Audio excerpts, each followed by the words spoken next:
Do you know when you are watching a movie and at some point they mention one of the most important Greek gods and you get confused because you heard many names and you don't know how to put them in the story? In this video I will describe, in short, the 10 most important Greek gods of mythology. Let's start with Zeus. Zeus is the king of the gods and the ruler of the pantheon of the Olympus. He's the most important one, and specifically he is the god of the thunder, of the sky and of the justice.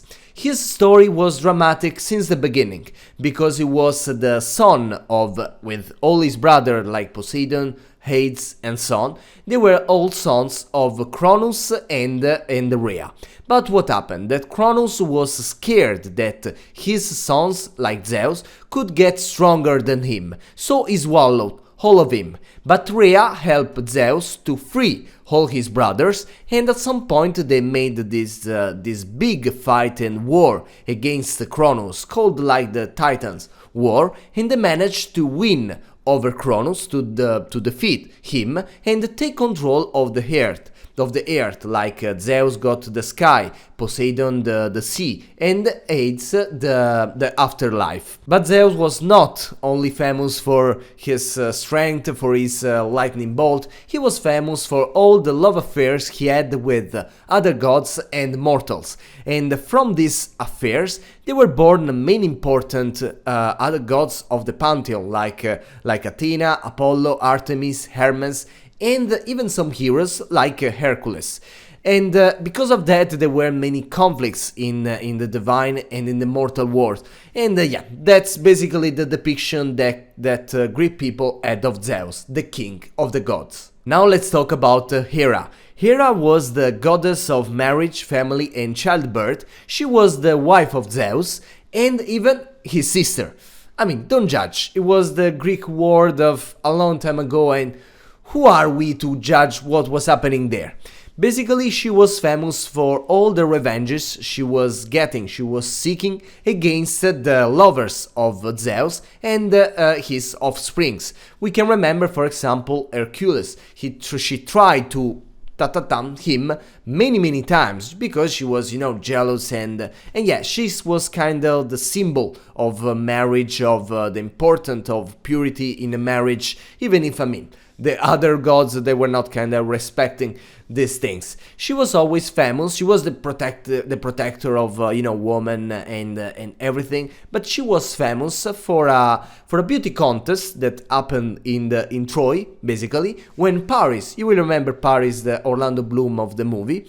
Basically, yeah, they made this beauty contest where Paris had to choose who was the most beautiful goddess in the pantheon, and he chose Aphrodite. So basically, Hera got very angry for that, and you know what happened next. Now let's talk about Poseidon. Poseidon was the god of the sea, of earthquakes and horses. He was famous for his short temper, like the sea actually, so sometimes it can be just still and calm, and other times the sea can be very thunderous with the big waves, and it can be a very brutal force.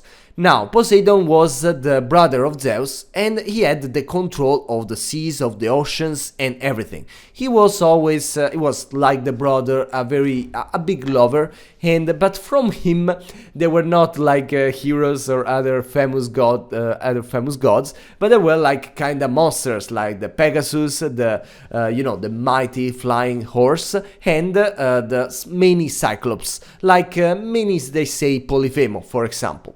He was famous for another story because he wanted to be the patron of the city of Athens. But the Athenians, at the end, they chose Athena because basically she gifted them with the olive tree that was the symbol of peace and prosperity, and he got very angry and he caused a drought, so where basically there is no water anymore in many area of the Greece, and yeah, basically he was a very angry god with a very short temper, but yeah, very funny, and he has this trident with what he could just causes storms and earthquake and all things like that. Now we have Athena. Athena was basically the daughter of Zeus and not of Hera. So he was a kid out of the marriage. She was born from the head of Zeus, and the myths say that she was born already with the armor, with the weapons, and very muscular and strong enough to be already ready to fight.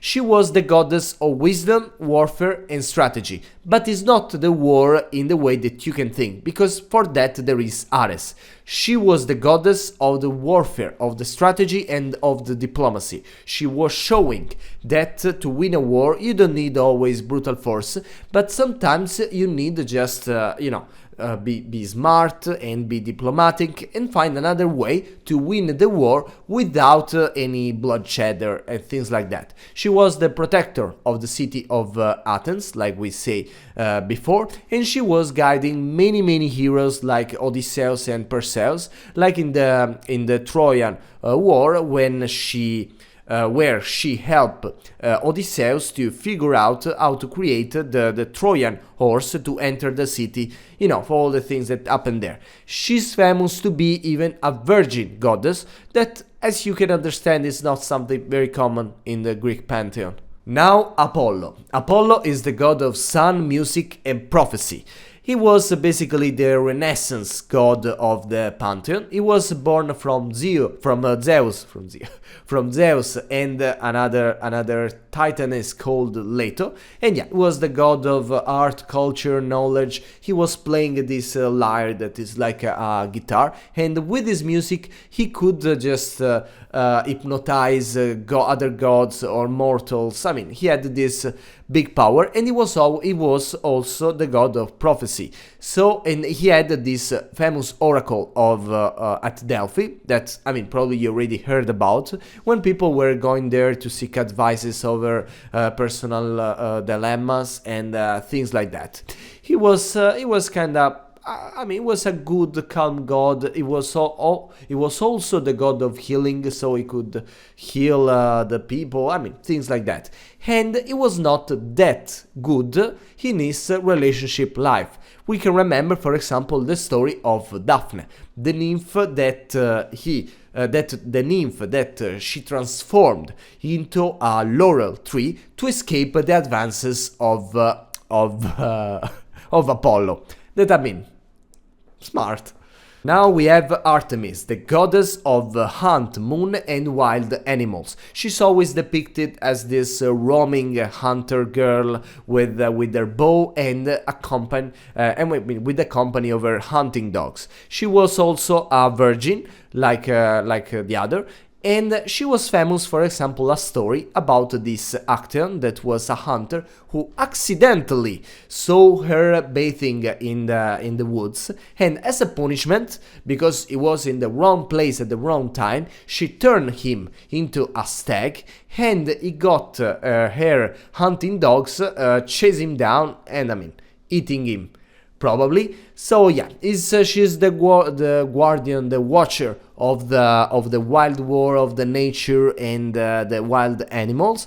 And as you can understand, she can be very angry if you see her bathing. The seventh god is Ares, the god of the war. The war, as we say, not like Athena, that was the warfare, the diplomacy, but the more brutal and chaotic way of doing war. And he was depicted as this guy with the shield and helmet that was just going into the battle and doing all the chaos, because he was not thinking about the consequences or the strategy. He was just, attacking and attacking. He was not very popular amongst the Greeks because, yeah, it was the symbol of the war, that it was something sometimes, they need to go to war, but it was not something they desire for, as we can maybe imagine. So yeah, it was not very liked. And he was, he had a love affair with Aphrodite, that was the wife of Hephaestus. That's why at some point Hephaestus just trapped them and present them in front of the gods to judge them. Now we have Aphrodite, the goddess of love and beauty.